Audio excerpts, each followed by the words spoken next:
Cette attraction-là sait en permanence quel portillon est fermé ou ouvert pour donner l'autorisation de départ. Là, en l'occurrence, ce portillon, il le voit plus fermé. Donc l'attraction est en panne, il ne veut pas la faire tourner. Thomas ne le sait pas encore, mais la tâche va s'avérer plus difficile que prévu. Première étape, démonter le système électronique qui permet de verrouiller la porte. Vas-y, débranche-le pour voir si on retrouve le... Je vais aller voir et je te dis ça en cabine. Michael vérifie si le câblage fonctionne normalement. Ouais, j'ai 3 volts, Thomas. Ok, ça marche. Mais là, problème. On devrait avoir 24 volts sur ces fils-là et on n'a que 3 volts.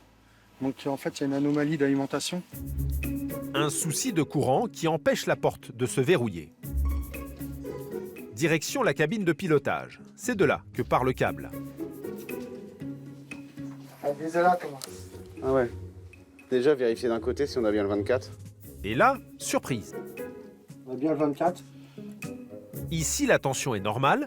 Il y a donc un problème entre la cabine de pilotage et le fameux portillon de sortie.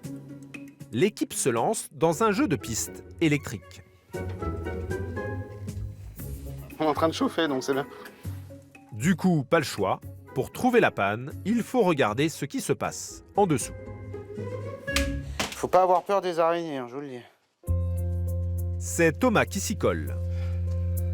Direction les entrailles du manège. Visiblement, elles n'ont pas été visitées récemment. Oh putain, c'est dégueulasse. La difficulté, trouver le bon câble parmi un enchevêtrement, dans le noir. Mika, tire-moi un peu sur le câble. Est-ce que c'est celui-là? Ouais, c'est celui-là. Ok.